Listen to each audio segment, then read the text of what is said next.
بسم الله الرحمن الرحيم. طلبتنا الأعزاء، اليوم عندنا شرحنا الدرس الثالث من رياضيات الصف السادس الابتدائي. هو الفصل الأول، جمع الأعداد الصحيحة، صفحة 14 في الكتاب. عندنا هذا الموضوع عليه ملاحظات مهمة. لازم أول شي نحفظ الملاحظات المهمة، وثاني شي نروح نحل نطبق الحل. عندنا أول ملاحظة يقول لك عند تشابه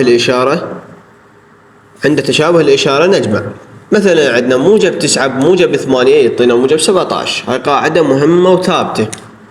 عندك سالب 5 بسالب 6 ننزل وحدة من عتن الإشارات ونجمع، يعني سالب بالسالب تنزل وحدة من عتن، و5 زائد 6 11 سالب 11. عندنا هاي أول ملاحظة. عندنا الملاحظة الثانية، عند جمع تشابه الإشارة لو كان العددان سالب ننزل إشارة واحدة للأرقام ومن ثم نجمع جمع طبيعي. مثل عندك سالب 5 زائد سالب 6، الإشارة مش شابهة. قايل لك هنا أنا مخطط لك، قايل لك إشارة مش شابهة. أخذنا وحدة من الإشارات، ننزل أحد الإشارات، نزلناها وجمعنا 5 زائد 6 طتنا 11. فهاي دليل، هذا مثال يوضح لك عن النقطة الأولى وعن النقطة الثانية.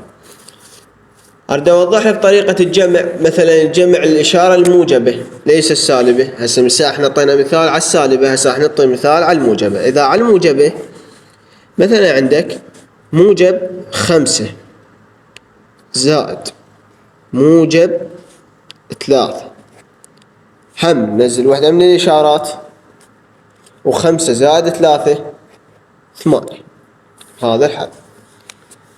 عندنا ملاحظة ثالثة وهي الأهم ملاحظة وراح يخطأ بها أغلب الطلاب، بس لازم إذا حفظت الملاحظة وضبطت الملاحظة أنت راح إن شاء الله ما تعاني أي صعوبة. وعندك التمارين راح مباشر نعبر على التمارين. أتأكد أحل تفكير أفكر العفو ذن التمارين إن شاء الله هسه راح أحلهن، وعلى طريق الملاحظات من خلال الملاحظات احنا راح نحل. يقول لك عند جمع أعداد مختلفة الإشارة الموجبة والسالبة، يعني انطاني بالسؤال. مثلا انطاني بالسؤال قال لي سالب 9 زائد موجب 2 خوش يساوي. عند جمع الأعداد المختلفة الإشارة موجبة وسالب، مثل سالب 5 زائد 6، نختار أكبر رقم بغض النظر إلى الملاحظة الموجبة أكبر من السالب. عندنا إحنا ملاحظة بالمحاضرة الثانية قلنا دائما الموجب هو أكبر من السالب. هاي وين تطبق القاعدة؟ تطبق فقط بإشارة الأكبر والأصغر. أما عندنا هاي هنا بالجمع لا، نغض النظر عن إشارة الأكبر والأصغر، نغض النظر ونختار يا هو أكبر رقم بيناتهن ننزل إشارته. مثلا عندي سالب 9 زائد موجب 2، أيهما أكبر، 9 أم 2؟ أنت انظر بغض النظر عن الإشارات. هسه أخفي الإشارات بدينك وشوف أيهما أكبر، 9 أم 2؟ طبعا 9. ننزل إشارة واحدة من عتهن، نزلت الإشارة تمام. تقول 9 هاي بالسالب وهنا عندنا 2، يعني يصير عملية طرح مو عملية جمع. يصير شنو عملية طرح.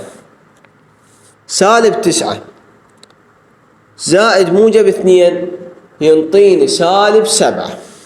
احفظها دائما، السالب ويا الموجب طرح، السالب ويا الموجب طرح، الموجب ويا الموجب جمع، السالب ويا السالب جمع، يعني نصير بالعملية جمع.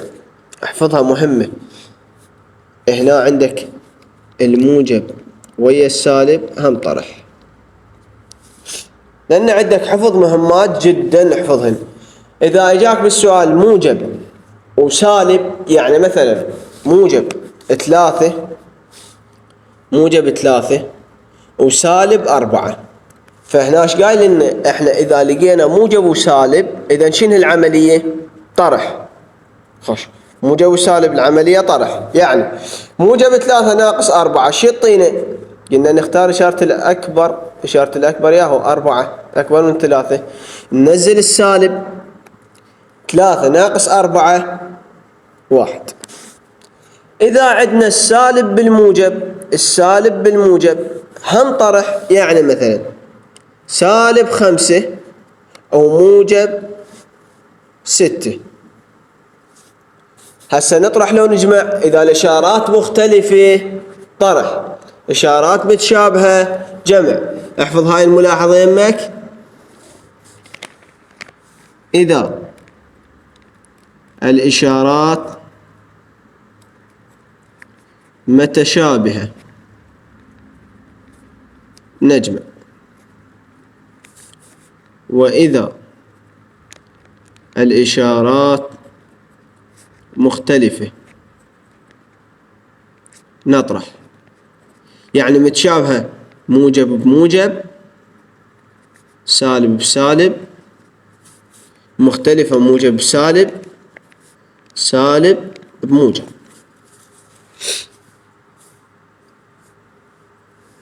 هسه قلنا إذا الإشارات متشابهة شو نسوي؟ نجمع. إذا الإشارات مختلفة نطرح. يعني هسه احنا نشوف السؤال ايش مطينا. هو مطينا إشارات متشابهة لو إشارات مختلفة. راح نطبق هاي الملاحظات على أمثلة أتأكد وأحل. عندنا فقرة أتأكد كتبت لك الملاحظات. إذا الإشارات متشابهة يعني موجب بموجب نجمع، سالب بسالب نجمع، سالب بموجب نطرح، موجب بسالب نطرح. عندي 9 زائد 6 الإشارات متشابهة. هو قايل لي فقرة تتأكد أجد الناتج الجمع مستعملا مستقيم الأعداد، يعني على خط الأعداد. نشوف الإشارات متشابهة بالنقطة الأولى 9 و6.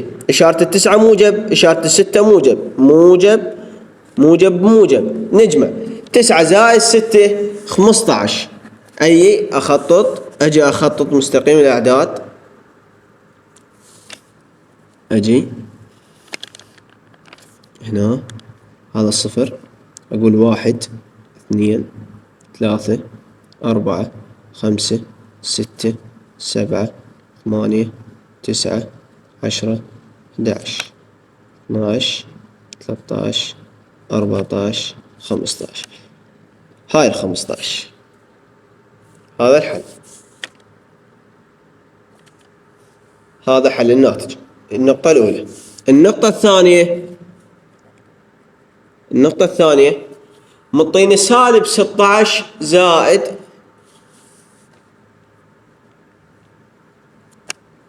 سالب 16. عندي عملية الجمع.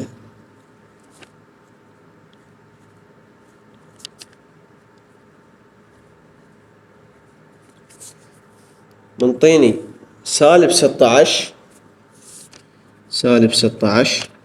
عملية جمع بسالب 5.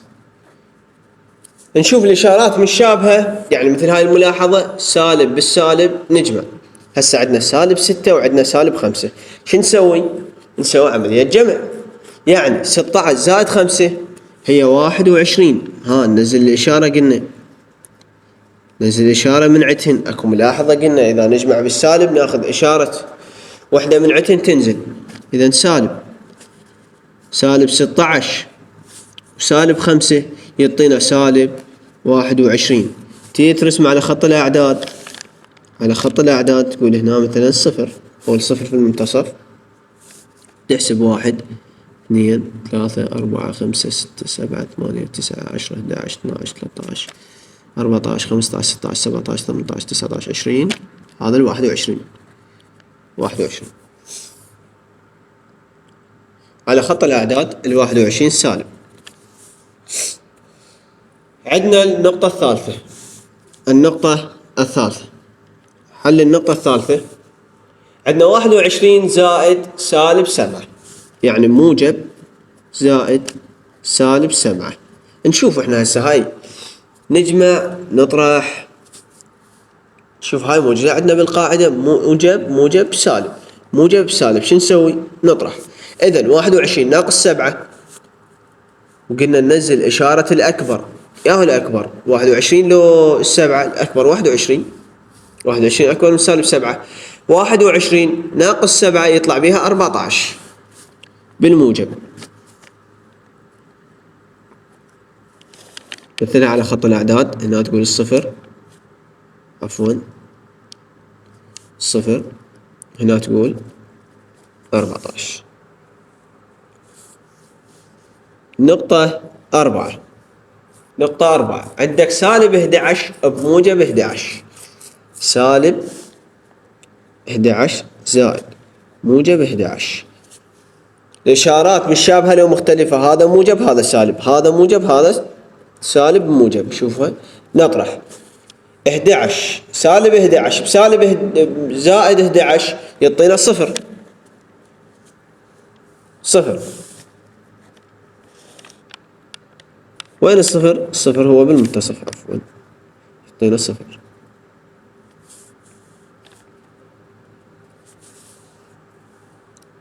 يعطينا صفر. عندنا قبل لا نحل الخمسة والسبعة والستة والثمانية، اكو عندنا ملاحظة او عندنا سؤال مطي لنا، قال اجد ناتج الجمع مستعملا طريقة الاشارة. انا تو نطيتك الملاحظة قبل دقائق، نطيتك الملاحظة قبل دقيقة، قلت لك هاي الملاحظة تحفظها راح تفيدنا. يعني مالت الاشارة ناخذ اشارة الاكبر، قال لك باستخدام الاشارة اجد ناتج الجمع مستعملا طريقة الاشارة. عندنا النقطة الخامسة تقول، النقطة الخامسة سالب 30 زائد سالب 40. سالب 30 بسالب 40 أشوف أجمع لو أطرح؟ إذن أجمع. سالب 30 بسالب 40 هي سالب 70 بدون تمثيل على خط الأعداد. النقطة السادسة تقول، النقطة السادسة عندنا 23 زائد سالب 18. موجب بسالب، موجب بسالب. نطرح 23 ناقص 18 يطلع عندنا 5. أيهما أكبر؟ قلنا ناخذ إشارة الأكبر. الأكبر 23 لو سالب 18 لو 18 بغض النظر عن الإشارة. 23 لو 18 عندنا 23، إذن يطلع الناتج 5. النقطة 7. النقطة 7 عندنا سالب 42 زائد 14. سالب 42 زائد 14. قبل لا نحل أولا نشوف السالب والموجب، جمع لو طرح؟ سالب وموجب طرح، نطرح. تمام، هسه هاي طرح، يعني 24 ناقص 42 ناقص 14. قلنا إذا نريد نحل بالإشارات مختلفة، نشوف إشارة الأكبر. 42 أكبر من 14 ولا 14 أكبر من 42؟ طبعا 42 هي أكبر من 14، ننزل إشارتها نزلت، ونقول 42 ناقص 14 يطلع الناتج عندنا 28. النقطة 8 عندنا سالب 300 زائد 500. سالب بالموجب، سالب بالموجب نفس الشيء، سالب بالموجب سالب بالموجب، إذن عملية طرح. أيهما أكبر؟ 500 من 300؟ 500، إذن إشارة موجب نزلت. 300 ناقص 500 يطلع عندنا 200. سالب 300 زائد 500 يطلع عندنا 200. 200 موجب. عندنا سؤال النقطة 9 بالكتاب يقول كانت درجة الحرارة في يوم الاثنين 11 ودرجة سيليزية تحت الصفر، يعني سالب 11 ما دام تحت الصفر، تحت الصفر، ثم انخفضت. كلمة انخفضت، انخفض هم كذلك بالسالب يوم الثلاثاء إلى 4 درجات سيليزية أخرى، يعني استمرت بالنزول. إذا نيجي نمثلها على خط الأعداد نقول هذا الصفر، هنا عندنا سالب 11، قال انخفضت يعني بعد نزلت 4 درجات، يعني 1 2 3 4 درجات، ثم انخفضت إلى 4 درجات، يعني إلى 14 سالب.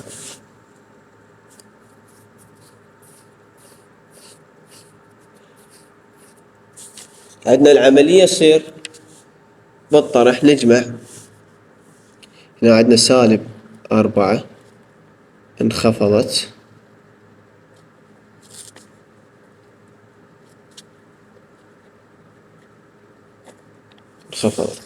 سالب 11 زائد سالب 4، يطلع الناتج عندنا سالب 15.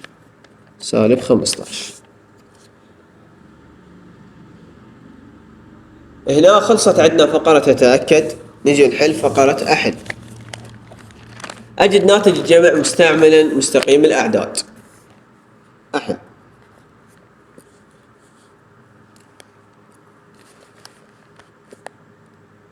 مستعملا مستقيم الأعداد عندنا مثلا موجب، النقطة الأولى عندنا 13 موجب زائد 6، يطلع الناتج عندنا 13 زائد 6 هو 19. إذا نجي نمثلها على خط مستقيم الأعداد نقول هنا الصفر وهنا 19 الموجب.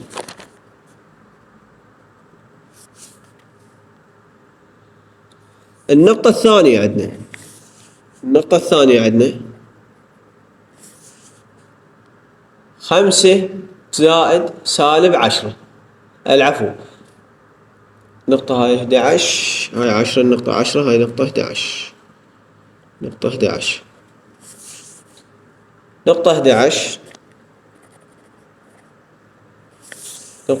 عندنا سالب 4 زائد سالب 12. سالب بالسالب قلنا احنا نجمع، إذا الإشارات مشابهة نجمع. سالب 4 بسالب 12 سالب 16. العفو، سالب 16 على خط الأعداد، هنا الصفر وهنا سالب 16. عندنا نقطة 12 5 زائد سالب 10 موجب زائد سالب 10. نطرح، لأن موجب بالسالب قلنا نطرح، أو السالب بالموجب فقلنا نطرح وننزل إشارة الأكبر. أيهما أكبر؟ سالب 10 ولا 5؟ 10 أكبر من 5، ننزل إشارة السالب. 10 ناقص 5 يطلع عندنا 5. على خط الأعداد هنا الصفر وهنا 5 سالب.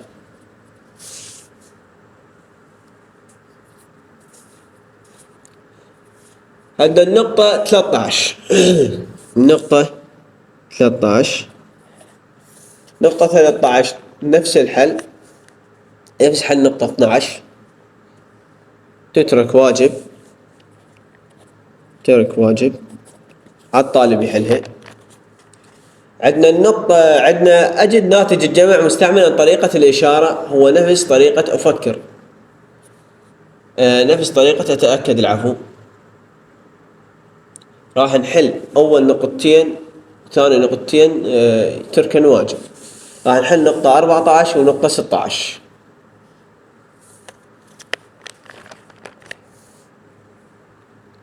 لا، نحل نقطة 14 ونقطة 17 للطالب. نقطة 14 15 زائد سالب 15. 15 زائد سالب 15 الناتج صفر، لأن إذا الإشارات مختلفة قلنا نطرح، و15 ناقص 15 يطلع صفر. النقطة 17 هنا خلينا نكتب 16 و15 واجب على التلاميذ. عندنا سالب 62 زائد سالب 18، يطلع الناتج عندنا ننزل الإشارة مشابهات، إشارة تنزل سالب 62 زائد 18 يطلع عندنا 80. الناتج 80. عندنا مسألة رقم 18. مسألة رقم 18. نزل غواص مسافة 18 مترا تحت سطح الماء، يعني تحت، عبارة تحت جيت أنا بالسالب، إذا سالب 18.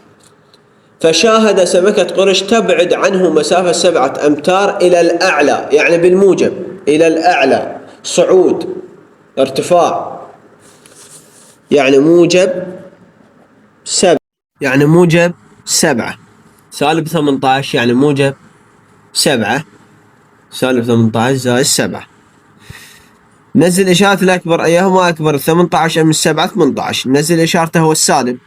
18 ناقص 7 يطلع الناتج عندنا يطلع الناتج 11.